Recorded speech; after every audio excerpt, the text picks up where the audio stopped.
ሰልስቱ ለየካቲት በዛቲ ዕለት አይረፍ። ቅዱስ ኤፍሬም መታሰቢያው ነው። በረከቱ ጋራት። በዚችም ዕለት የጴጥሮስና የሶፊያ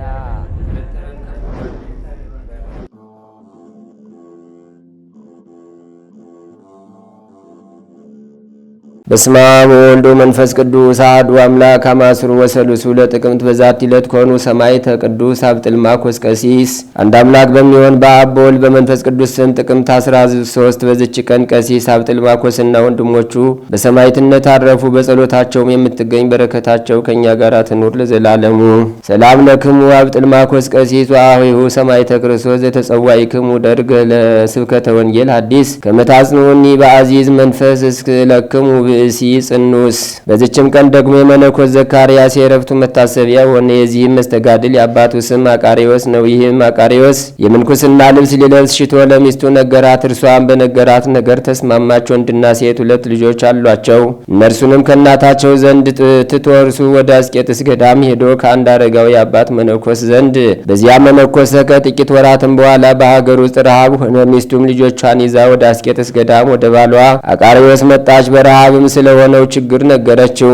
አቃሪዎስም እነሆ እግዚአብሔር በመካከላችን ፍርድን አድርጎ ልጆቻችን አካፈለን። እኔም ወንዱን ልጅን ወስዳለሁ፣ አንቺም ሴት ልጅሽን ውሰጂ አላት። ይህንንም ብሎ ልጁን ወሰደ። ይኸውም ዘካርያስ ነው። እርሷም ሴቷን ልጇን ይዛ ተመለሰች። ከዚህም በኋላ ልጁን ዘካርያስን ወደ ቅዱሳን አረጋውያን አቀረበው። እነርሱም በላዩ ጸለዩ፣ ባረኩትም። እርሱም ፍጹም መነኩሴ እንደሚሆንም ትንቢት ተናገሩለት። ዘካርያስም ከበጎ ስራ ጋር በገዳም ውስጥ አደገ። መልኩም እጅግ ያማረ ነው። ስለ እርሱም ጉሩምርምታ ሆነ። መነኮሳቱም እርስ በርሳቸው ይህ ወጣት ይህን ያህል እጅግ መልከ መልካም ሲሆን በገዳም ውስጥ በመነኮሳት መካከል እንዴት ይኖራል ተባባሉ። ዘካርያስም ስለ እርሱ መነኮሳት እንዳንጎራጎሩ በሰማ ጊዜ ናጥራን ወደሚባል ተራራ ስር ወዳለች አዘቅት ሄደ። ልብሱንም አውልቆ በረግረግ ውስጥ ተኛ። ስጋውንም ተነፋፍቶ ጠቆረ፣ ተመላልጦም ቁሰለ። ብዙ ዘመንም በደዌ እንደኖረ ሆነ። ከዚህም በኋላ ልብሱን ለብሶ ወደ ገዳም መጣ። ያወቀውም የለም። ከብዙ ቀኖችም በኋላ አባቱ አስተውሎ ልጁ ዘካርያስ እንደሆነ አወቀውና መልክን የለወጠው ምንድነው ብሎ ጠየቀው። እርሱም ያደረገውን ሁሉ ነገረው። በእሁድ ቀንም ስጋውንና ደሙን ሊቀበል ወደ ቤተ ክርስቲያን ገባ። እግዚአብሔርም ያን ጊዜ ስራውን ለአባ ኤስድሮስ ገለጸለት። እርሱም ዘካርያስ የሰራውን ለወንድሞች መነኮሳት አስረዳቸው። እነርሱም አስቀድሞ እንደ ሰው ሆነ መጣ፣ ዛሬ ግን እንደ እግዚአብሔር መልአክ ሆነ መጣ አሉት። ይህ አባት ዘካርያስን በብዙ ገድል ሲጋደል ኖረ። ትሕትናን፣ ቅንነትን፣ ያማረ የትሩፋትን ስራ ሁሉ ገንዘብ አደረገ። አባቱም ስለ እርሱ እኔ በገድል ብዙ ደክም ያለው ነገር ግን ከልጄ ስርዓተ ገድል አልደረስኩም ብሎ ተናገረ። በዚህ ተጋድሎም 45 ዓመት ኑሮ እግዚአብሔር ካገለገለው በኋላ በፍቅር አንድነት አረፈ። መላ ዘመኑም 52 ነው። ከዚህም 7ቱን ዓመት በወላጆቹ ቤት 45ቱን በገዳም ኖረ። ለእግዚአብሔር ምስጋና ይሁን፣ እኛንም በዚህ አባት ጸሎት ይማረን፣ በረከቱም ከኛ ጋር ትኑር ለዘላለሙ። ሰላም ለዘካርያስ ብሩከ በውስተ ዓለም ሰኪቦ አባላቲው ዛሳከ ለነጸሩ ትጋሆ ተጋድሎቶ ውሱከ ይቤልዎ ኮነን ዘብእሲ መልአከ ምገ ስጋ አዲዮ ከሃከ። በዚችም ቀን የአውስኖ የአውሲ ኪዮስ የዮሐንስ አፈወርቅ የታኦድራስ የአባላስ የወንድሞቹ የናውላውስና የአቤላ መታሰቢያቸው ነው። በረከታቸውም ከኛ ጋር ትኑር ለዘላለሙ። አንድ አምላክ በሚሆን በአብ በወልድ በመንፈስ ቅዱስ ስም ጥቅምት 14 በዚች ቀን ከ72ቱ አርድእት ውስጥ የሆነ አንዱ ቅዱስ ሐዋርያ ፊልጶስ አረፈ። በዚችም ቀን ከሮሜ ሀገር የሆነ የከበረ የእግዚአብሔር ሰው ሙሴ አረፈ። በዚችም ቀን ዳግመኛ የቁስጥንጥንያ ንጉሥ የቴዎዶሲዎስ ልጅ የቅዱስ ገብረ ክርስቶስ የዕረፍቱ መታሰቢያ ነው።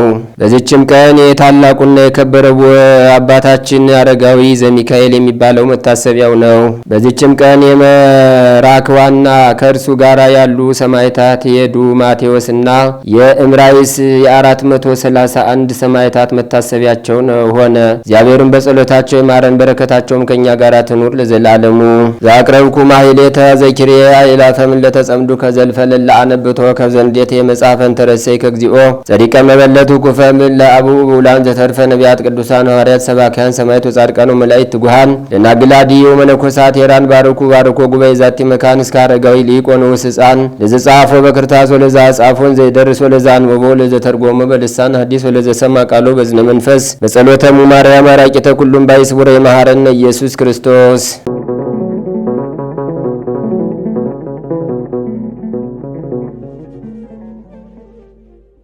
ተአምሪው ለቅዱስ ሩፋኤል ጸሎቱ ወበረከቱ ያሉ ምስለ ኩልነ ህዝበ ክርስቲያን ለዓለም ዓለም አሜን። አማላጅነቱና ጠባቂነቱ በሁላችን በህዝበ ክርስቲያን ላይ ጸንቶ ይኑርና መልአኩ ቅዱስ ሩፋኤል ያደረገው ተአምር ይህ ነው። በአብ ስም አምነን አብን ወላዲ ብለን፣ በወልድ ስም አምነን ወልድን ተወላዲ ብለን፣ በመንፈስ ቅዱስ ስም አምነን መንፈስ ቅዱስን ሰራጺ ብለን ምንም ላጠይቁ አካላት ሶስት ብንል በባህሪ በህልውና በመለኮት አንድ አምላክ ብለን አምነን አስቀድመን እንደነገርናችሁ ክቡራን የሚሆኑ ከሰማያውያን ሊቃነ መላእክት ሶስተኛ የሚሆኑ የሩፋኤል በዓል የሚታሰብበት መሆኑን እነግራችኋለን። በዚሁ ቀን የቅዱስ ሩፋኤል መታሰቢያ ቀን መሆኑን እነግራችኋለን። ይህም ዕለት በሊቀ ጳጳሱ በአባ ቴዎፍሎስ ዘመን እስክንድሪያ በምትባል ሀገር ዳርቻ ባለችው ደሴት በውስጧ ብዙ ተአምራት የተፈጸመባት በቅዱስ ሩፋኤል ስም የታነጸችው ቤተ ክርስቲያን የተባረከችና የተቀደሰችበት ዕለት ነው። ይህም የሆነው አንዲት በጣም ሀብታም የሆነች ሮማዊ የሮም ሀገር ሴት ንዑድ ክቡር የሚሆን ቅዱስ ሩፋኤልን ልዕልና ልጆቿን እንዲሁም ከባሏ በውርት ያገኘችው ብዙ ገንዘብ ይዛ ወደ ሊቀ ጳጳሱ ወደ አባ ቴዎፍሎስ ዘንድ በመጣችበት ጊዜ ነበር። ከመጣችበትም በኋላ በሊቀ ጳጳሱ ቤት ፊት ለፊት ያለውን ኮረብታ አስቆፈረችና ከመሬቱ ውስጥ ወርቅ የተከማቸ ሳጥን ተገኘ። ከዚህም በኋላ ሊቀ ጳጳሱ አባ ቴዎፍሎስ ብዙ አብያተ ክርስቲያናትን አሳነጸ። ከዚያም ውስጥ እስክንድሪያ በምትባል ሀገር ዳርቻ ባለች ደሴት ላይ ክቡር በሚሆን በቅዱስ ሩፋኤል ስም የተሰራች ይህች ቤተ ክርስቲያን ትገኝበት ነበር። ስራውንም ሰርቶ በፈጸመ ጊዜ በዚሁ ዕለት ታላቅ ክብር አክብሮ ባረካት፣ ቀደሳት። ብዙ ሕዝብና ምእመናን በቤተ ክርስቲያኖቱ ሲጸልዩ ሳለ ቤተ ክርስቲያኗ ተንቀጠቀጠች፣ ተናወጸች፣ ብዙም ታወከች። ማዕበል እንደሚያናውጻት መርከብ ተንገላታች። ከመንቀጥቀጧም የተነሳ ቤተ ክርስቲያኗ በባህር አሸዋ ላይና ያለመንቀሳቀስ በባህር ውስጥ ጸንቶ የሚኖር ከሌሎቹ አሳ ነባሪዎች እጅግ በጣም በሚበልጥ አሳ ነባሪ ጀርባ ላይ የታነጸች መሆኗን አይተው ተረዱ።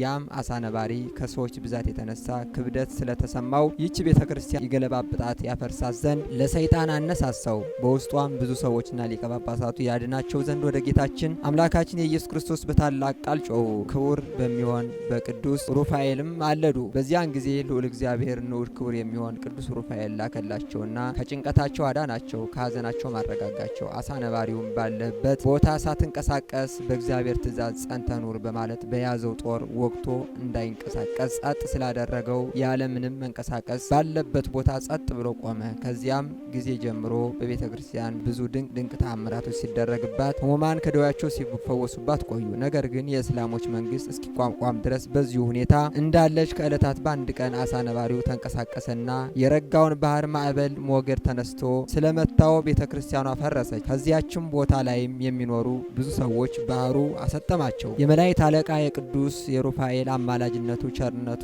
ከባህር ኃጢአት መስጠም በዚህ ዓለም ማዕበል ሞገድ መንገላታት ሁላችንም ይጠብቀን። የመላኩ የቅዱስ ሩፋኤል ረድኤትና በረከት አማላጅነት ሀገራችን ኢትዮጵያን ይጠብቃት ለዘላለሙ አሜን።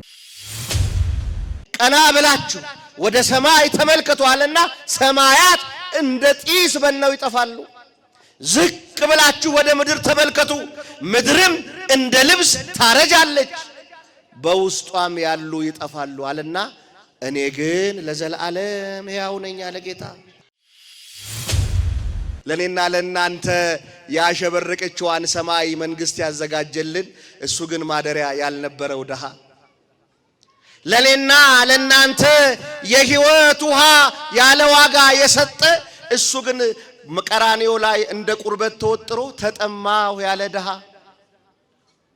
እኛን የዘላለም ጸጋ ያለበሰን እሱ ግን ራቁቱን የተሰቀለ ደሃ፣ ለኛ የክብር ዘውድ የክብር አክሊል ያዘጋጀልን እሱ ግን እሾህ የለበሰ ደሃ። ከሰማይ የወረደውን ስላቀለል ነው፣ ውዱን ጌታ ስላረከስ ነው፣ ርካሹ ሁሉ ውድ ሆነ። ትላንት በሀብታቸው ብዛት የተከበሩ የተባሉ ሰዎች ዛሬ ደሃ ሆነው ብር ለማኝ ሆነዋል። ትላንት በእውቀታቸው ምክንያት በእውቀታቸው የተከበሩ የተባሉ ዛሬ ማንም የሚያያቸው አጥተዋል። ትላንት በስልጣናቸው የተከበሩ የተባሉ ሰዎች ዛሬ ወንጀለኛ ተብለው እስር ቤት ወድቀዋል። ትላንት በዝናቸው የተከበሩ የተባሉ ሰዎች ዛሬ አስታዋሽ አጥተዋል። የዚህ ዓለም ክብር ቀሪ ነው። ዛሬ ብዙ ክፉዎች እረኞች አሉ። በቤተ መንግስቱም በቤተ ክህነቱም ለበጎቻቸው የማይራሩ የእረኝነት መልክ ያላቸው ግን እረኛ ያልሆኑ እረኛ የሚመስሉ ግን የእረኝነት ግብር የሌላቸው በጎችን አርደው የሚበሉ በጎቹን የሚያሳድዱ የለመለመ ስፍራ የማያሰማሩ በጎቻቸውን ሳይሆን ራሳቸውን ያደለቡ ብዙ እረኞች አሉ። እግዚአብሔር እነዚህን እረኞች ያስታክስልን ወገኖቼ። መልካም እረኞችን ያብዛልን። ለበጉ የሚራራ እውነተኛው እረኛ እግዚአብሔር ያምጣልን። በዚህን ጊዜ ወደ ምንጩ ቀርበው ውሃ እንዳይቀዱ፣ ወደ ምንጩ ቀርበው ከብቶቻቸውን እንዳያጠጡ፣ እነሱም ጠጥተው እንዳይረኩ ክፉዎች እረኞች ገፏቸው። የተወደዳችሁ ክርስቲያኖች የመጽሐፍ ቅዱሱ ታሪክ ሲነግረን ላይጥሏቸው ታገሏቸው። ከእረኞቹ ጋር ሴቶች ናቸው። እነዚያ የፈረጠሙ ጎረምሶች ናቸው እረኞቹ። እነዚህ ሴቶች ውሃውን ለማግኘት ሲታገሉ አልቻሉም። በዚህን ጊዜ በመካከላቸው አንድ ጎበዝ መጣና የገፏቸውን እረኞች ገፋላቸው ይላል። አንድ ሰው መጣ፣ አንድ ሰው ተገኘ። እነዚህን ሴቶች የሚያድናቸው፣ እነዚህን ሴቶች የሚታደጋቸው፣ እነዚህን ሴቶች የሚያግዛቸው ብርቱ ሰው ይለዋል መጽሐፉ። ብርቱ ሰው መጣና እነሱ በቆሙበት በእንስራቸው ውሃ ቀዳላቸው፣ ከብቶቻቸውንም ውሃ አጠጣላቸው። ከዚያም እነሱም ከውሃው ከምንጩ ሳይደፈርስ ጠጡ። በጊዜም ወደ ቤታቸው ተመለሱ ይላል። በምን ሰዓት ተመለሱ ይላል? በጊዜ። መጽሐፉ ነው የሚናገረው። በጊዜ ሲመለሱ የልጆቹ አባት የሴቶቹ አባት ተደነቀ፣ ግራ ገባው። ሲያያቸው ከነወዛቸው ናቸው ያለ ወትሯቸው። ሲያያቸው ልብሳቸው አላደፈም። ሲያያቸው ሰውነታቸው አልዛለም። ሲያያቸው ከነወዛቸው ተመልሰው ወርሳቸው አልተበላሸም። ቀይ ሆነው ሄደው ጠቁረው አልተመለሱም። በአካላቸውም ቁስለት የለም። ይሄ ብቻ አላስገረመውም። በጊዜ መምጣታቸው ደነቀውና ጠየቃቸው ሴቶቹን። እንዴት ነው ዛሬ? ምን አዲስ ነገር ተገኘ ዛሬ? ምን አዲስ ነገር መጣ ዛሬ? ከአቅራቢያችሁ ምንጭ አገኛችሁ ወይ? አላገኘንም። እና ቀድሞ ስትቀዱበት ከነበረ ስፍራ ነው የቀዳችሁት? አዎ። ልብሳችሁ ላይ አንድ ጭቃ የለም? ፊታችሁ አልዛለም፣ አልጠቆረም፣ አካላችሁ አልቆሰለም? ይባስ ብሎ ያለ ወትሯችሁ በጊዜ መጣችሁ፣ ይህ እንዴት ሆነ አሉት። እነሱም መለሱ፣ በምንጩ ዳር በደረስን ጊዜ ክፉዎች እረኞች ወደ ምንጩ እንዳንደርስ ገፉን። አንድ ሰው ከግብፅ የመጣ ሰው አሉት። ከግብፅ የመጣ ሰው ያሉት ሙሴን ነበር። ያገዛቸው፣ የረዳቸው፣ ከመቁሰል ከመድማት ከመንገላታት፣ የደፈረሰ ከመጠጣት፣ የደፈረሰ ከመቅዳት የታደጋቸው ሙሴ ነበር። አላወቁትም። አንድ ከግብፅ የመጣ ሰው ክፉዎች እረኞችን ገፋልን፣ ከምንጩም ውሃ ለእኛና ለከብቶቻችን ቀዳልን፣ በጊዜም ወደ ቤታችን ሸኘን አሉት። በዚህ ሰዓት የሴቶቹ አባት አዘነ። እንዲህ አይነት ደግ ሰው፣ ጠላቶቻችሁን ያሸነፈላችሁ፣ በሰላም ወደ ቤት እንድትገቡ ያደረጋችሁ፣ ከንጹህ ምንጭ ውሃ እንድትቀዱ ያደረጋችሁ፣ ከዝለት ከድካም ከመቁሰል የታደጋችሁ ያንን ሰው እንዴት ተዋችሁት? ምን አለ ይዛችሁት መታችሁ ለእግሩ ውሃ ብታቀርቡለት?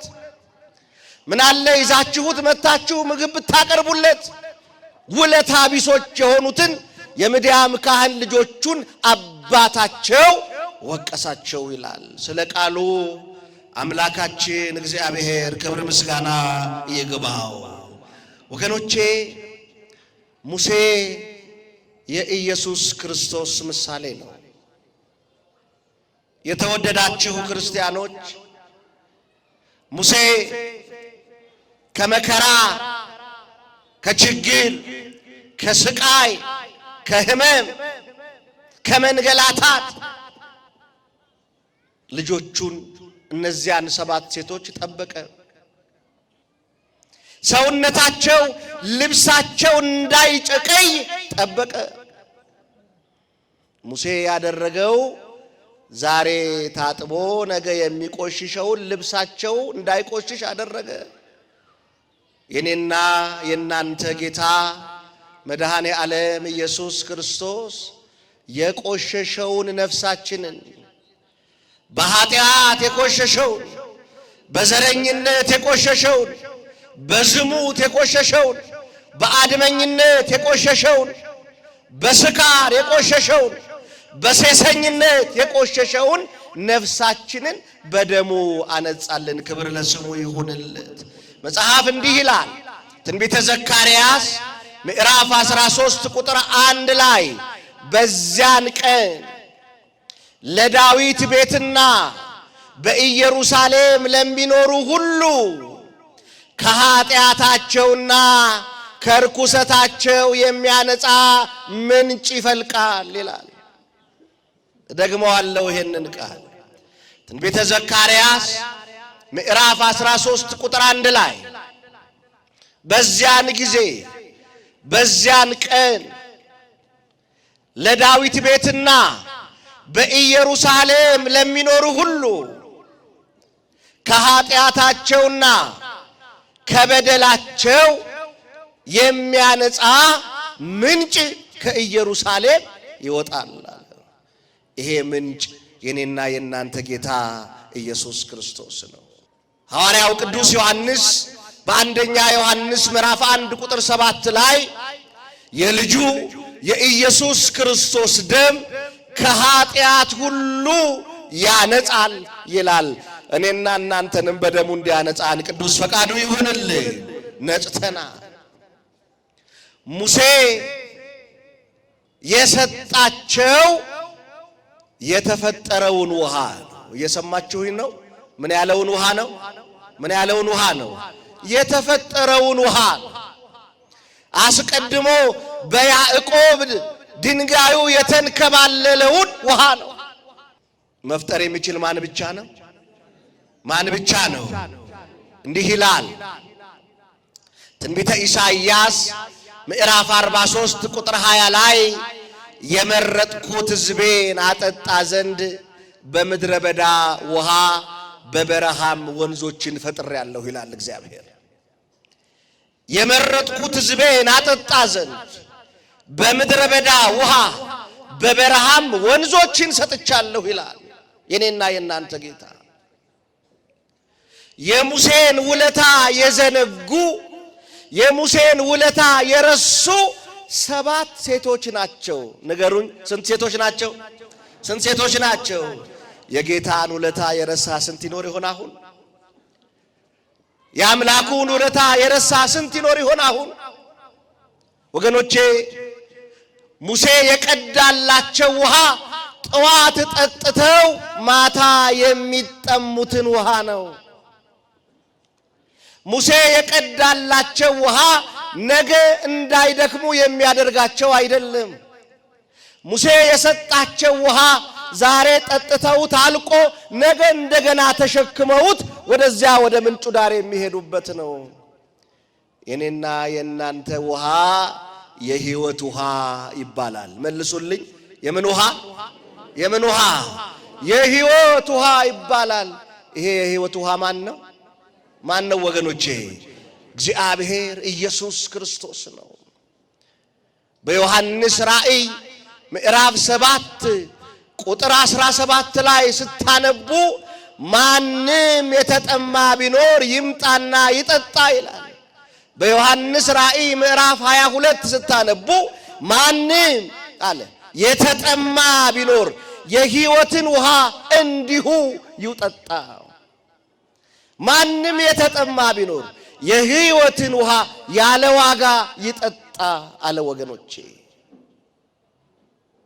ትንቢተ ኤርምያስ ምዕራፍ 12 ቁጥር 3 ላይ ውሃውንም ከሕይወት ውሃ ምንጮች በደስታ ትቀዳላችሁ ይላል። የሕይወት ውሃ ምንጭ የተባለው የእግዚአብሔር ልጅ የድንግል ማርያም ልጅ ኢየሱስ ክርስቶስ ነው። ለስም አጠራሩ ክብር ምስጋና ይግባው። ይሄን ጌታ አባታቸው አዘነ። የሴቶቹ አባት ልቡ ደማ። ተራ ውሃ ቀድቶ የሰጣቸውን እንዴት ረሳችሁት ብሎ አዘነባቸው። እኔና እናንተ ዓለም ላይ ያለ ክርስቲያን የሕይወት ውሃ የሆነውን እግዚአብሔርን ረሳው። አዳኙን እግዚአብሔር ረሳው። ወገኖቼ በትንቢተ ኢሳይያስ ምዕራፍ 65 ቁጥር 11 ላይ እስራኤል ሆይ ስማ ይላል እግዚአብሔር በነቢዩ አማካኝነት። አምላካችሁ እኔን እግዚአብሔርን ረስታችሁኛል፣ ትታችሁኛል፣ ቅዱሱንም ተራራዬን ረስታችሁታል ይላል። እየሰማችሁ ነው? አምላካችሁ እኔን እግዚአብሔርን ትታችሁኛል አለና ቅዱሱንም ተራራዬን ረስታችሁታል አለ። ቅዱሱ ተራራ የተባለው የእግዚአብሔር ተራራ ይህች ናት፣ ቤተ መቅደስ ናት። ከድካም የምናርፍባት፣ ከጉድለት የምንሞላባት፣ ከእንባችን የምናርፍባት፣ ጉድለታችን፣ ችግራችን፣ እንቆቅልሻችን የሚፈታባት ስፍራ ቤተ ክርስቲያን ናት። የተወደዳችሁ ክርስቲያኖች ትላንትና ብዙዎቻችሁ ወደ እግዚአብሔር ቤት መታችሁ፣ ቤተ ክርስቲያን መታችሁ አስቀድሳችኋል። በዓለ ሆሳዕናን አክብራችኋል። ብዙ ሰው ሆሳዕናን ሲያስብ ዘንባባው ትዝ ይለዋል። ሆሳዕና በአርያም የሚለው ዝማሬ ትዝ ይለዋል። አህያዋ ትዝ ትላቸዋለች። ግማሹ አስቀድሶ የማያውቅ ለጸሎት የማያውቅ ያለት ይመጣል፣ እፈታለሁ ብሎ ይመጣል። ብዙ ሰው ትዝ የሚለው ለጌታ ለኢየሱስ ክርስቶስ አእሩግ ወሕፃናት ሆሳዕና በአርያም ብሩክ ዘይመጽእ በስመ እግዚአብሔር ብለው እንደዘመሩና እንዳጨበጨቡለት ነው። ወገኖቼ ትላንትና የኔና የእናንተ ጌታ ያለቀሰበትም ቀን ነው። እምባን የሚያብሰው ጌታ ያለቀሰበት ቀን ነው። ከሐዘን የሚያጽናና ጌታ ልቡ በሐዘን የተነካበት ቀን ነው። መጽሐፍ ቅዱስ ላይ በሐዲስ ኪዳን ስታነቡ ኢየሱስ ክርስቶስ 2 ጊዜ እንዳለቀሰ መጽሐፍ ይነግረናል። ስንት ጊዜ አልኳችሁ? 2 ጊዜ። አንደኛው በሚወደው በአልዓዛር መቃብር ላይ ቆሞ አልቅሷል። የአልዓዛር ሞትን ሲሰማ አልቅሷል። ሁለተኛው ትላንትና ኢየሩሳሌምን ከላይ ሆኖ ቁልቁል ሲመለከታት በኃጢአት ባህር ሰጥማ፣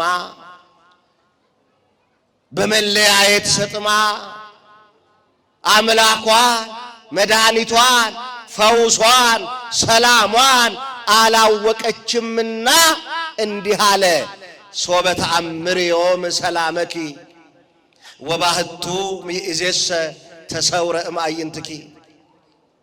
ሰላምሽ የሆነ እርሱ አሁን ካንቺ ጋር ነበረ፣ ነገር ግን ስላላወቅሽው ካንቺ ተሰውሯል አላትና የመጎብኘትሽን ዘመን አላወቅሽም ብሎ አለቀሰላት። ወገኖች አለቀሰላት። መጻኢዋን አይቶ አለቀሰላት። ነገ የሚገጥማትን አይቶ አለቀሰላት። ነገ እጣዋ መቆም ሳይሆን መውደቅ፣ መጽናት ሳይሆን መፍረስ መሆኑን አውቆ አለቀሰላት። ወገኖቼ የኔና የናንተን መጻኢ ሕይወት የሚያውቀው ማን ብቻ ነው? ነጋችንን የሚያውቅልን ማን ነው? እግዚአብሔር ነው። እግዚአብሔር ብቻ ነው። ነጋችንን አናውቀው። መሽቶ ሲነጋ ምን እንደሚፈጠር አናውቅም። እኛ ስለ በጉ፣ ስለ ዶሮው፣ ስለ ሽንኩርቱ፣ ስለ እንቁላሉ መወደድ እናስብ ይሆናል። እግዚአብሔር ይስቅብን ይሆናል። መጻያችንን አይቶ ያለቅስብን ይሆናል። እግዚአብሔር ነጋችንን እንዲያሳምርልን ቅዱስ ፈቃዱ ይሁንልን። የመጎብኘታችሁን ዘመን እወቁ ክርስቲያኖች፣ እወቁ። የመጎብኘታችሁ ቀን ዛሬ ነው። የመዳናችሁ ቀን ዛሬ ነው። እንባችሁ የሚታበስበት ቀን ዛሬ ነው። ጥያቄያችሁ የሚመለስበት ቀን ዛሬ ነው። እሱ ያለቀሰው ሰላሟን ምድሪቱ ስለገፋች ነው። ሐዋርያትህ እየጮሁብን ስለሆነ ዝም እንዲሉ እዘዛቸው አሉት። የሰው ልብ ድንጋይ ቢሆን እግዚአብሔር ድንጋዮችን ለምስጋና አዘጋጀ። ዛሬ ልባችን ለንስሐ ድንጋይ ሆነ። ዛሬ ልባችን ለይቅርታ ድንጋይ ሆነ። ዛሬ ልባችን ለልግስና ድንጋይ ሆነ። ዛሬ ይቅር ለማለት ክፉዎች ሆንን። እናንተ እነዚህን ሰዎች ብትከለክሏቸው ድንጋዮች ያመሰግኑኝ ዘንድ ይችላሉ አለ። ወገኖቼ መጎብኘታችሁን እወቁ። አላወቅሽኝም አለ። ሰላምሽ አሁን ባጠገብሽ ነበር አለ። እስቲ ሁላችሁ መልሱልኝ ባካችሁ። እንደው ስለማታውቁት አይደለም በደንብ እንድትረዱ ስለምፈልግ ነው። እስቲ ተናገሩ። ሰላማችን ማን ነው? ኧረ አይሰማም። ማን ነው ሰላማችን? እግዚአብሔር ነው። እግዚአብሔር ነው። የተወደዳችሁ ክርስቲያኖች እግዚአብሔር የድንግል ማርያም ልጅ ኢየሱስ ክርስቶስ ወደዚህ ምድር የመጣው ሰላም ሊሰጠን ሳይሆን ራሱ ሰላም ሆኖ ነው። ኢየሱስ ክርስቶስ ወደዚህ ምድር የመጣው ለጥያቄያችን መልስ ሊሰጥ ሳይሆን ራሱ መልስ ሆኖ ነው። ጌታ ኢየሱስ ክርስቶስ ወደዚህ ምድር የመጣው ለተራብነው እንጀራ ሊሰጠን ሳይሆን ራሱ የሚበላ እንጀራ ሆኖ ነው። ይህን ግን አላወቀችው፣ ምድሪቱ አልተረዳችው። አዎ ቅድም ተናግሬዋለሁ ወገኖቼ። እዚህ ውስጥ አሁን ትልልቅ ሽማግሌዎች አሉ። በእናንተ ዘመን ፍየል ስንት ነበር፣ በሬ ስንት ነበር፣ በግ ስንት ነበር ቢባሉ በሚያስቅ ሁኔታ እኮ ይነግሩናል። የዛሬ 20 ዓመት 30 ዓመት በ100 ብር የወር አስቤዛ በሚገዛበት ዘመን ዛሬስ ሁሉ ነገር ሰማይ ወጣ አይደል? ተናገሩ እንጂ አይደል እንዴ? ሰማይ ወጣ። አሁን ጥያቄያችሁ ጉርብትና ላይ ጠዋት ስትነሱ ሽንኩርቱ እኮ ሰማይ ወጣ።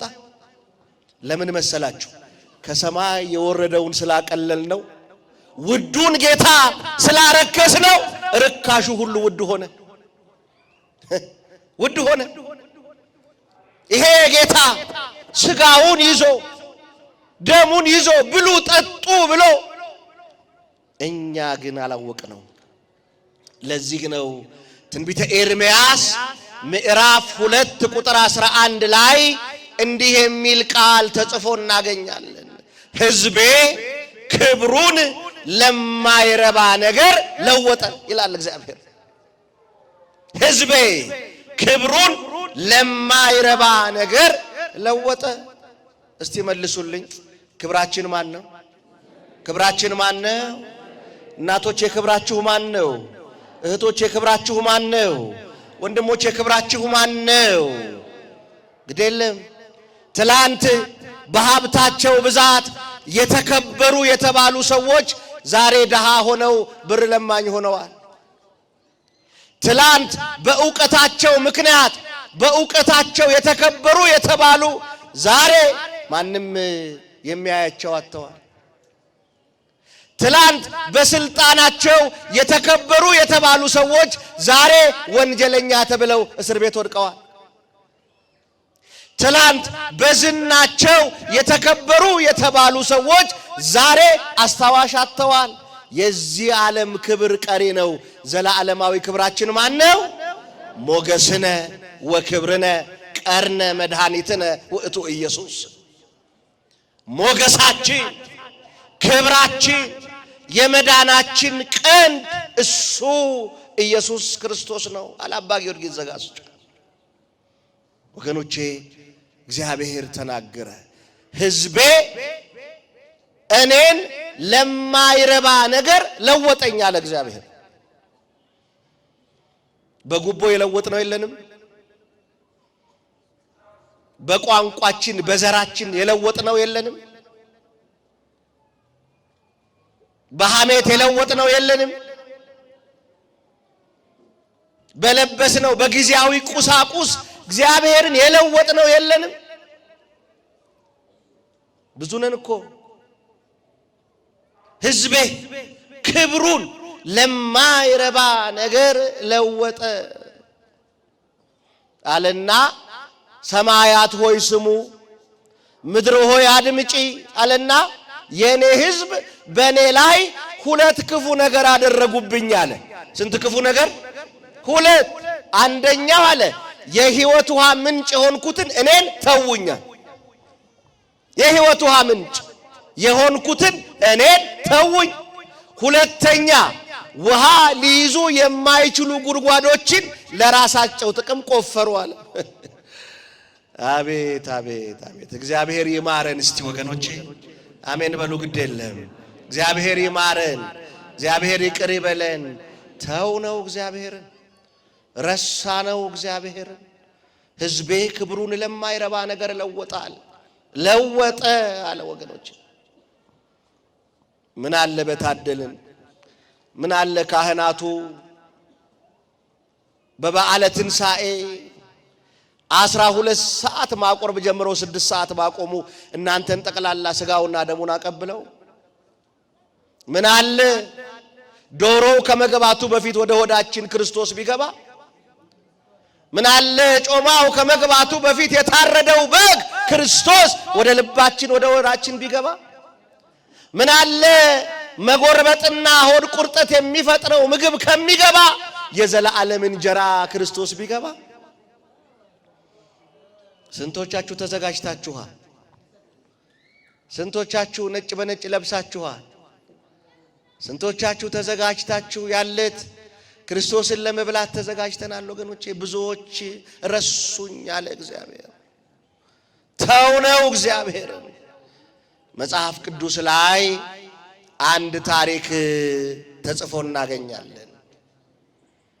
መጽሐፈ መክብብ ምዕራፍ 9 ከቁጥር 13 እስከ ፍጻሜ ድረስ ስታነቡ መጽሐፈ መክብብ ምዕራፍ 9 ከቁጥር 13 እስከ ፍጻሜ ያለ ታሪክ ነው። መጽሐፈ መክብብ ጸሐፊው ጠቢቡ ሶሎሞን ነው። መልሱልኝ፣ ማን የጻፈው? ሶሎሞን። መክብብ ማለት በሊቃውንቱ ትርጓሜ ሰባኪ ማለት ነው። አባቶቻችን ሊቃውንት ሲናገሩ መጽሐፈ መክብብን ሶሎሞን ራሱን ያየበት የመጽሐፍ ክፍል ነው ይላሉ። ማንን ያየበት? እስቲ መልሱልኝ፣ ማንን ያየበት?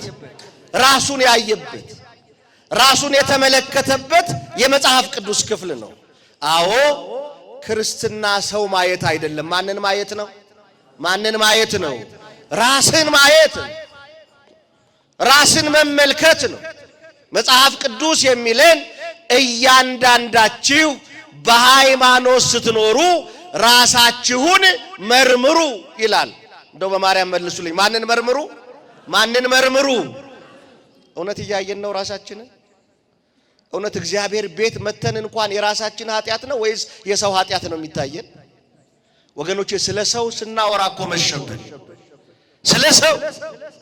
ስለ ሰው ኃጢአት ስናወራ፣ ስለ ሰው እርኩሰት ስናወራ፣ ስለ ሰው ዘማዊነት ስናወራ፣ ስለ ሰው ባል ስካር ስናወራ፣ የገሊት ባል እኮ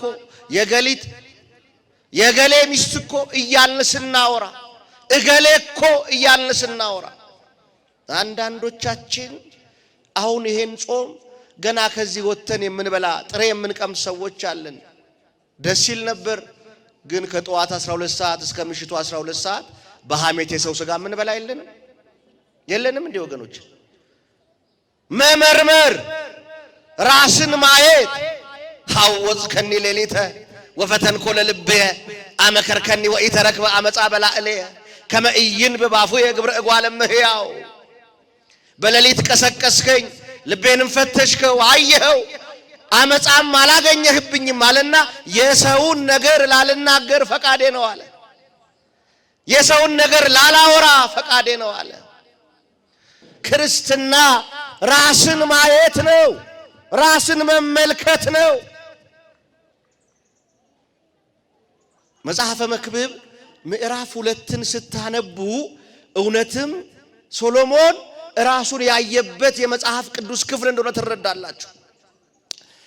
ሶሎሞን መጽሐፈ መክብብ ላይ የቀበጠበትን የቅብጠቱን ልክ ይነግራችኋል። እኔ ሶሎሞን አለ ከኔም በፊት ከኔም በኋላ እንደኔ አይነት ጥበበኛ ሰው አልተነሳም አለ። ጥበቤም ከኔ ጋር ጸንታ ቀረቻል። ሲያስተምር ሲናገር ቆነጃጅት አማሩኝ አለ። ተመልከቱ የቅብጠቱን ልክ። ቆነጃጅት አማሩኝና ከ127 ሀገር ቆነጃጅት አስመጣዋል። ዘፈን አማረኝ አለ። በገና፣ እምቢልታ፣ ክራር፣ መሰንቆ ደርዳሪዎችን አስጠራሁ አለ። ከዚያም አሁን ከለበስኩት ልብስ የተለየ በወርቅና በእንቁ ያጌጠ ካባ፣ በወርቅና በእንቁ ያጌጠ ዘውድ አማረኝ፣ እሱንም አስደረግኩ አለ። ነገር ግን ሁሉ ከንቱ ነፋስንም እንደመከተል ሆነብኝ አለ። በኋላ ላይ ወገኖቼ ዝና ከንቱ ነው። ወገኖቼ ሀብት ከንቱ ነው። ስልጣን ከንቱ ነው። የዚህ ዓለም ቁሳዊ ነገር ሁሉ ከንቱ ነው። ሁሉ ያልፋል። ማና ያልፍም። ቀና ብላችሁ ወደ ሰማይ ተመልከቱ አለ እግዚአብሔር። ቀና ብላችሁ ወደ ሰማይ ተመልከቱ፣ የምትደነቁበት ይሄ ሰማይ አለ እንደ ጢስ በኖ ይጠፋል አለ። ወገኖቼ ይታያችኋል ይሄ ሰማይ። ቀና ብላችሁ ወደ ሰማይ ተመልከቱ አለና ሰማያት እንደ ጢስ በነው ይጠፋሉ። ዝቅ ብላችሁ ወደ ምድር ተመልከቱ፣ ምድርም እንደ ልብስ ታረጃለች፣ በውስጧም ያሉ ይጠፋሉ አለና እኔ ግን ለዘላለም ሕያው ነኝ አለ ጌታ። ወገኖቼ የተጣበቅነው የዘላለምን ሕይወት ነው። የሙጥኝ ያለው የዘላለምን ሕይወት ነው። ሶሎሞን ጥበቤ ከኔ ጋር ጸንታ ቀረች ያለው ይሄ ጥበበኛ ሰው መጽሐፈ መክብብ ምዕራፍ 9 ቁጥር 13 ላይ ስትደርሱ እንዲህ አለ። እኔ ሶሎሞን አንድ ጥበብ አየሁ፣ እሷም በእኔ ዘንድ ታላቅ ሆነችብኝ አለ። መልሱልኝ፣ ምን ሆነችብኝ አለ? ታላቅ። እኔ ነበርኩ ጥበበኛ ነኝ ብዬ የማስበው፣ ጥበቤ ከኔ ጋር ጸንታ ነቀረች ብዬ የማስበው እኔ ነበርኩ። ጥበቤ ከኔ ጋር መጽናቷን ግን የሚያፈርስ አንድ ነገር አየሁ። ጥበብ አየሁ አለና ያየውን ጥበብ መዘርዘር ጀመረ። እንዲህ አለ። ታናሽ ከተማ ነበረች አለ። እየሰማችሁኝ ነው? ምን አይነት ከተማ ነበረች አለ? ታናሽ ከተማ ነበረች። በውስጧም ጥቂት ሰዎች ነበሩባት። አንድም ሰው መጣና አንድም ንጉሥ መጣና ከበባት፣ ቅጥርም ቀጠረባት አለና በዚህች ከተማ አንድ ደሃ ነገር ግን ጥበበኛ ሰው ተገኘባት አለና ይሄንን ደሃ ሰው ግን ማንም አላሰበውም ይላል። እየሰማችሁኝ ነው? ታናሽ ከተማ ማናት? እቺ ታናሽ ከተማ ስንል ታናሽ ከተማ ያላት ይችን ዓለም ነው። በውስጧም ጥቂት ሰዎች ነበሩባት ያለው የእግዚአብሔርን ሐሳብ ለትውልዱ ይናገሩ የነበሩ እነ አብርሃም፣ እነ ይስሐቅ፣ እነ ያዕቆብ፣ እነ ሎጥ፣ እነ ኖህን ሲናገር ነው። እነ መልከጼዴቅን ሲናገር ነው። ጥቂት ሰዎች አላቸው። የእግዚአብሔር ሰዎች፣ የእግዚአብሔር መንገድ ላይ የቆሙ ሰዎች ጥቂት ሰዎች አላቸው። እነዚህ ጥቂት ሰዎች ባሉበት ከተማ አንድ ንጉሥ መጣና ከበባት ይላል። ይሄ ንጉሥ ማን ይመስላችኋል? አይደለም፣ ሞት ነው። ሐዋርያው ቅዱስ ጳውሎስ በሮሜ መልእክቱ ምዕራፍ 5 ቁጥር 14 ላይ ከአዳም ጀምሮ እስከ ሙሴ ድረስ ሞት ነገሰ ይላል። ምን ነገሰ አለ? ምን ማለት ነው? ከአዳም ጀምሮ እስከ ሙሴ፣ ከሙሴ በኋላ የለም ወይ ማለት አይደለም። ከአዳም ጀምሮ ሙሴ እስከወጣበት ለእረኝነት እግዚአብሔርን ለማገልገል የእግዚአብሔር ሕዝብን ለመምራት እስከተመረጠበት ጊዜ ሕገ ልቦና ነበረ። በሕገ ልቦናም በነበሩ ሰዎች ሞት ነገሰ። ሙሴ ደግሞ ከሲና ተራራ ታቦተ እግዚአብሔርን 10ቱ ትእዛዛትን ትእዛዛተ ኦሪትን ከተቀበለም በኋላ ሞት ነገሰ። ሞት ነገሰ። እስቲ መልሱልኝ፣ የማይሞት አለ እዚህ ውስጥ? አንዳንዱ ሲጠግብ እኮ ሞት የሌለም ይመስለዋል። ኪሱ ሲሞላ ሞት የሌለም ይመስለዋል። ጥቂት ስልጣን ሲያገኝ ሞት የሌለም ይመስለዋል። በጠባቂ ብዛት ስለተከበበ ሞት የሌለውም ይመስለዋል። ምናልባት ከጥይት ታመልጥ ይሆናል፣ ከሞት ግን ማምለጥ አትችልም።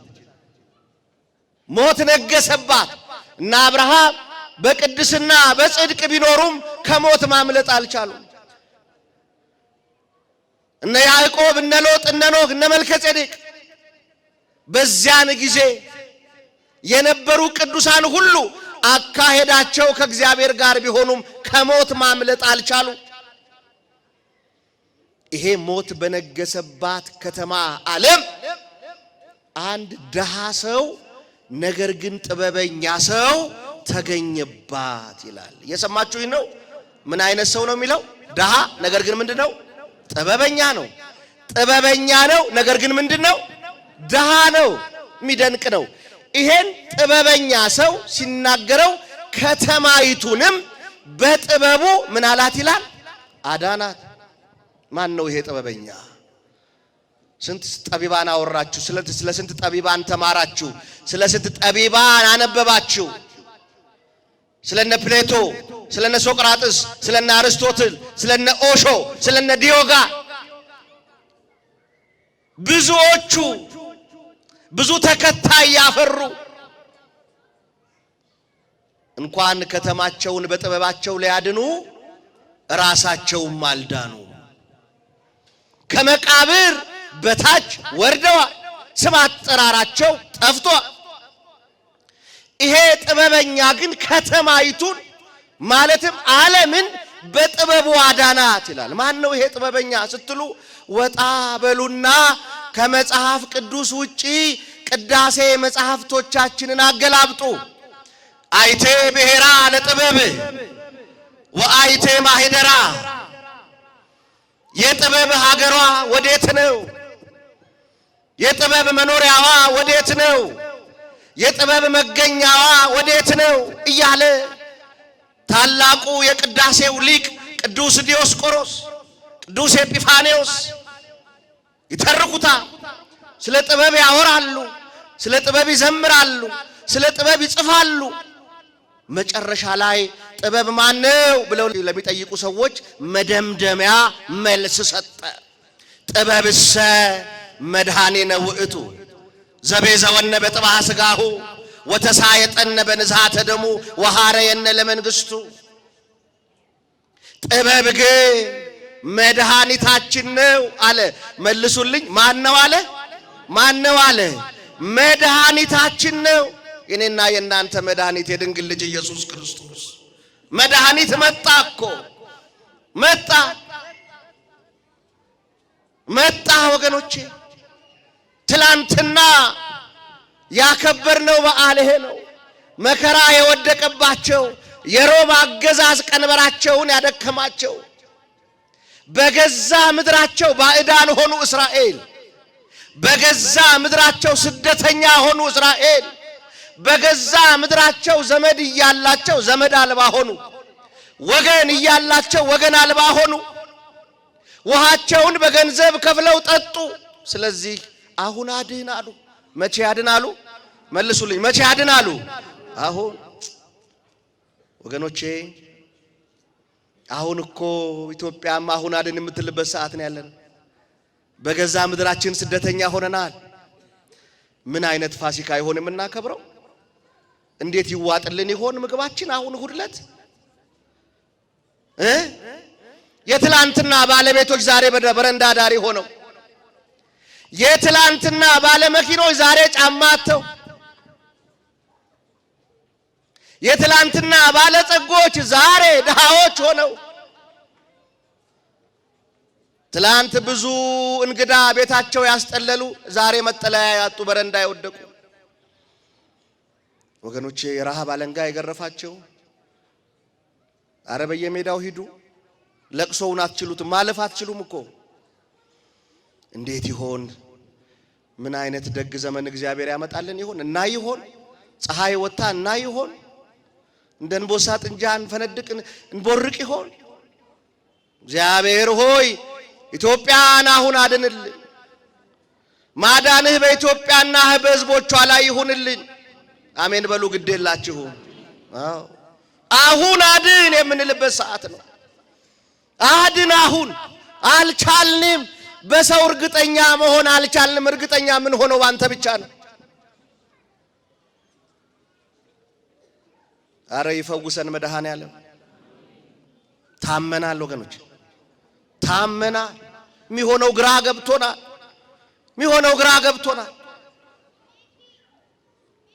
ይሄ የመከራ ዘመን፣ ይሄ የጭንቅ ዘመን፣ ይሄ የቀንበር ዘመን፣ ይሄ የመጉበጥ ዘመን፣ ይሄ የእንባ ዘመን፣ ይሄ የስደት ዘመን፣ ይሄ የመራብና የመጠማት ዘመን በማን ቸርነት ያልፋል? ንገሩኝ፣ በማን ቸርነት ያልፋል? እባካችሁ ደጅ ጥኑት፣ አልቅሱበት፣ እናንባበት። የሁላችሁ የዛሬ 600 ዓመት የተነገረ ትንቢት እኮ ነው ትላንት የተፈጸመው።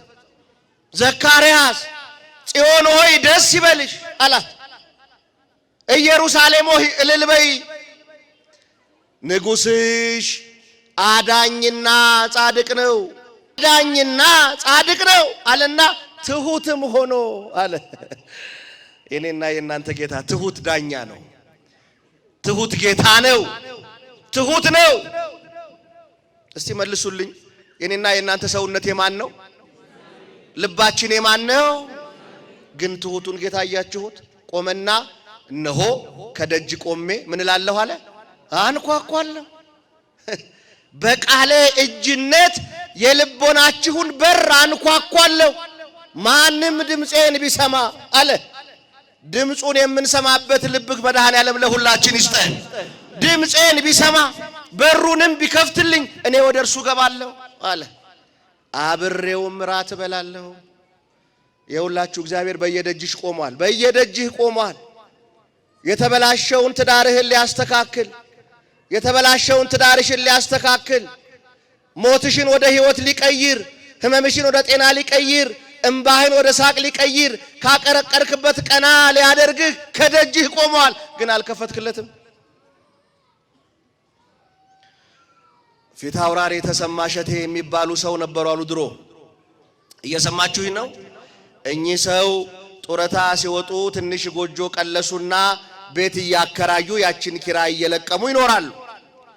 ከዕለታት በአንድ ቀን እንደዚሁ በዓል ሲመጣ ኪራይ ወሩ ሲደርስ ኪራይ ለመልቀም ወደ ተከራዩ ሲሄዱ ዶፍ ዘነበ። ከባድ ዝናብ፣ በጣም ከባድ ዝናብ ዘነበ።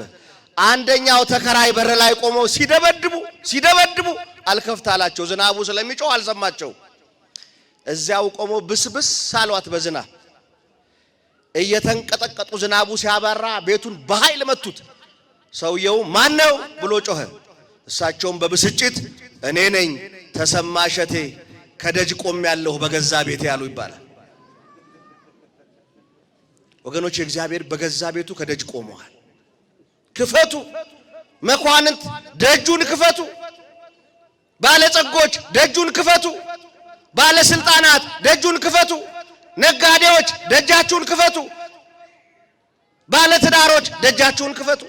የክብር ንጉሥ ይግባ በሁላችን ቤት። ይሄ ጥበበኛ ድሃ ነው ይላል። ከተማይቱን በጥበቡ ያዳነ መድኃኒት ኢየሱስ ክርስቶስ ድሃ ነው አለ።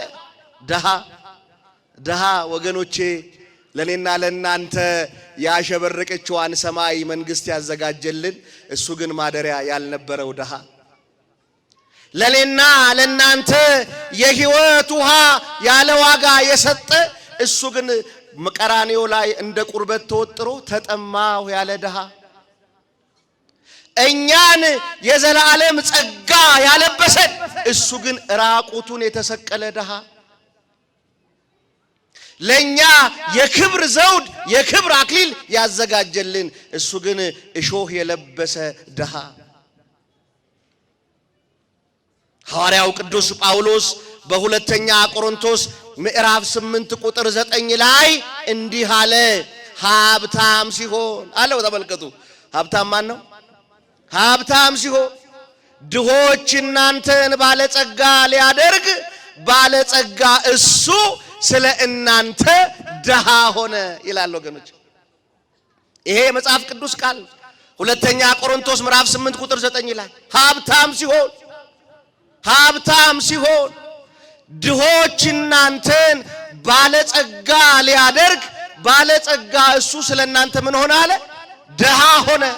ዘዚአነ ሞተ ነሳ ወእንቲአሁ ሕይወተ ወሀበነ፣ ሞታችንን ወስዶ ሕይወቱን ለኛ ሰጠን። የድንግል ማርያም ልጅ ክብር ምስጋና ለስም አጠራሩ ይሁንለት። አምላካችን መድኃኒታችን ኢየሱስ ክርስቶስ የሰማነውን በልቡናችን ይጻፍብን፣ ከቅዱሳን ረድኤት በረከት ያሳትፈን። ሰላም ያሳደር አምላክ ሰላም ቀን ያውለን። አቡነ ዘበሰማያት ይትቀደስ ስምከ ትምጻእ መንግሥትከ ወይኩን ፈቃድከ በከመ በሰማይ ከማሁ በምድር ሲሳየነ ዘለለ ዕለትነ ሀበነ ዮም ወኅድግ ለነ አበሳነ ወጌጋየነ ከመ ንሕነኒ ንኅድግ ለዘአበሰ ለነ ኢታብአነ እግዚኦ ውስተ መንሱት አላ አድኅነነ ወባልሐነም ኩሉ ኩይስ መዚአከ ይእቲ መንግሥት ኃይል ወስብሐት ለዓለመ ዓለም። በሰላመ ቅዱስ ገብርኤል መልአክ ወእግዝእትየ ማርያም ሰላም ለኪ ድንግል በሕሊናኪ ወድንግል በሥጋኪ እም እግዚአብሔር ጸባዖት ሰላም ለኪ ብሩክት አንቲ እምአንስት ወቡሩክ ፍሬ ከርሥኪ ተፈሥሒ ፍሥሕት ኦ ምልዕተ ጸጋ እግዚአብሔር ምስሌኪ ሰአሊ ወጸልዪ ምህረታ በፍቅር ወልድኪ ኢየሱስ ክርስቶስ ከመ ይሥረይ ለነ ኃጣውኢነ ተማኅፀነ ብኪ ኦ ተወካፌ ንስሐ ወሰራይ ኃጢአት ኢየሱስ ክርስቶስ ስረይ ኃጢአትየ ወኃጢአተ ኩሉ ሕዝብ ከማይሠራ ኃጢአት እግዚአብሔር ይፍታ። ንቁ ሚዲያ ለተመልካቾቹ ከሚያደርሳቸው ዕለታዊ ሳምንታዊና ወርሃዊ ዝግጅቶች መካከል የየዕለቱን ስንክሳር ወርሃዊና ዓመታዊ የቅዱሳን ገላትና ድርሳናትን በኢትዮ ማህበር የዩቲዩብ ቻናል ያቀርባል።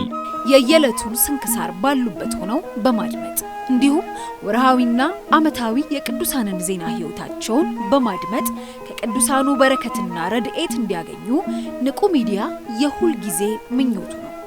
በየዕለቱ የሚለቀቁ ዜና ቅዱሳንን ላይክ፣ ሼርና ሰብስክራይብ በማድረግ አገልግሎቱን ይደግፉ። ንቁ ሚዲያ ርቱ የቤተ ክርስቲያን ልሳን